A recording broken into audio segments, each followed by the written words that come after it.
안녕하세요, 강쌤이에요. 오늘은 그 소문 들었어? 를 읽고 독서록을 써보려고 해요. 그럼 바로 시작하겠습니다. 아참! 구독, 좋아요 부탁드릴게요. 독서록 쓰기 순서에는요, 첫 번째, 마인드맵을 그릴 거예요. 두 번째, 키워드를 뽑아볼 거예요. 세 번째, 독서록을 써볼 거예요. 네 번째, 질문 만들기를 해볼 거예요. 자, 그럼 시작하겠습니다. 마인드맵을 그렸는데요. 이 책의 주인공인 금색 사자, 그리고 은색 사자, 동물 친구들, 그리고 소문에 대해서 생각해 보았습니다. 금색 사자에 대해서 알아보았는데요. 금색 사자는 엄청난 부자였어요. 그리고 다음 왕이 되고 싶은 욕망을 가지고 있었죠. 그래서 거짓 소문을 퍼뜨려 경쟁 사자인 은색 사자에 대해서 이미지를 실추시켰어요. 그렇다면 이 금색 사자와 은색 사자는 왕이 될 상인지 한번 알아보았는데요. 금색 사자는 자기 외의 동물들은 무시하는 경향이 있었어요. 자신의 이익을 위해 왕이 되고 싶어 한 거죠.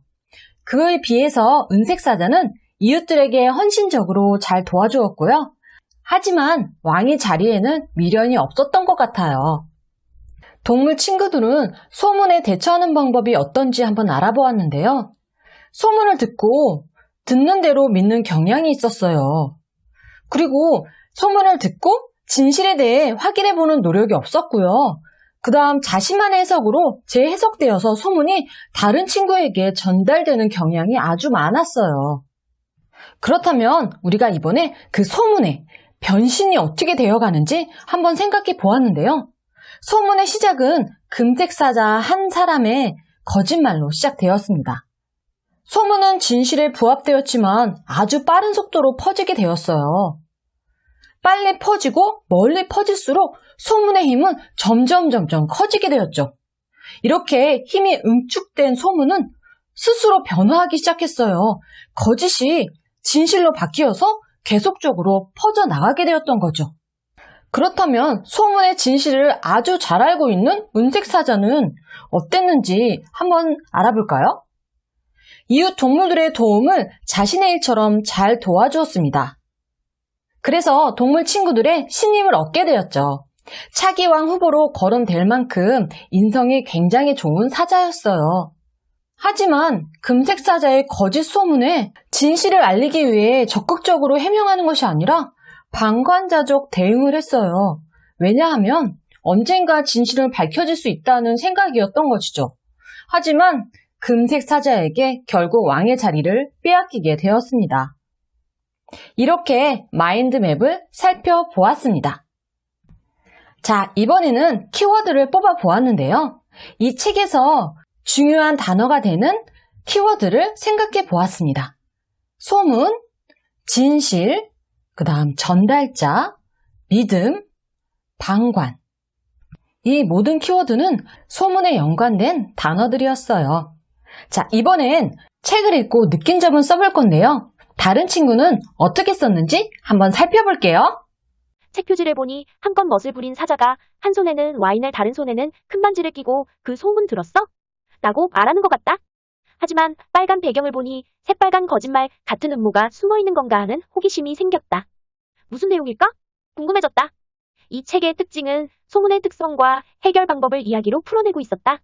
이야기의 본격적 시작은 황금털을 가진 사자가 왕이 되고 싶어 거짓 소문을 퍼뜨리는 장면부터이다. 왜 황금사자는 자신이 왕이 되고 싶다고 거짓 소문을 퍼뜨린 걸까? 황금사자는 굉장한 부자였다. 군주론 책에 보면 부자는 지배하려는 욕구가 많다고 했다. 그래서 황금사자는 왕이 되고 싶었던 것은 아닐까 생각했다. 여기에서 내가 느낀 점은 욕심이라는 것은 끝이 없다는 것이다. 황금사자는 어마어마한 부자인데도 거기에 만족하지 못하고 권력까지 다 가지고 싶어 했다. 황금사자는 다음 왕을 백성들끼리 정하라는 이야기를 듣고 가장 빠르고 효과적인 방법인 소문을 이용한 것이다. 분명 황금사자는 소문이 가장 효과적이라는 것을 한 번에 알 수 없었을 것이다. 여러 번 이용해봤기 때문에 강력한 방법으로 사용할 수 있었던 것이다. 소문에 대한 속담 중에 발 없는 말이 천리 간다 라는 말이 있듯이 이것은 말보다 훨씬 빠르다는 것이다. 요즘은 대중매체나 SNS, 유튜브를 이용해 소문을 퍼뜨리기도 한다. 황금사자의 거짓 소문이 더 빨리 퍼지게 된 이유 중 하나는 그 소문을 들은 동물 친구들이 처음에는 은색사자가 그럴 리가 없다며 그 말을 다 믿지는 않았지만 점점 시간이 흐를수록 거짓 소문은 진짜인 것처럼 바꿔서 남 이야기하기 좋아하는 동물들이 새로운 이야기에 호응을 하고 이야기는 꼬리에 꼬리를 물어 더 많이 퍼졌을 것이다. 그렇다면 자기의 소문이 거짓이라는 것을 알면서 왜 은색사자는 웃기만 했을까? 내 생각에 은색사자는 자신이 도와준 결과가 있기에 소문이 없어지겠지 하고 생각했던 것 같다. 하지만 구름이 말했듯이 자신이 나서지 않으면 지금보다 더 큰 재앙을 일으킬 수 있다는 것이다. 이 책은 황금사자의 예를 통해 욕심의 끝은 어디인지 보여주고 있었고 소문의 무서움과 어떻게 대처해야 소문으로 인한 피해를 줄일 수 있는지도 이야기를 통해 알려주고 있었다. 잘 보셨나요? 이번엔 질문 만들기를 해볼 거예요. 황금사자는 어떻게 부자가 되었을까요? 이 책의 주인공을 왜 사자로 설정했을까요?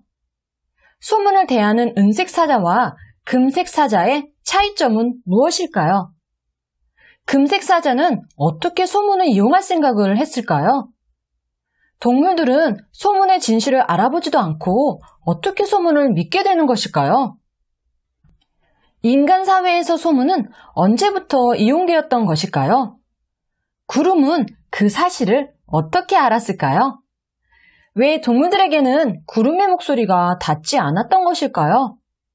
소문은 어떻게 스스로 복제하여 퍼져나가는 것일까요? 이렇게 소문에 대해서 생각해보는 시간을 가져보았는데요.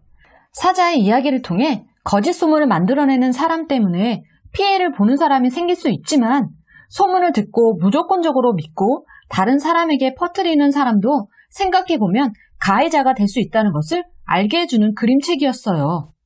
거짓 소문을 시작하는 사람이 제일 나쁘지만 소문을 듣고 무조건적으로 믿을 게 아니라 사실을 알아보고 믿어야 함을 다시 한번 생각해보는 시간이었습니다.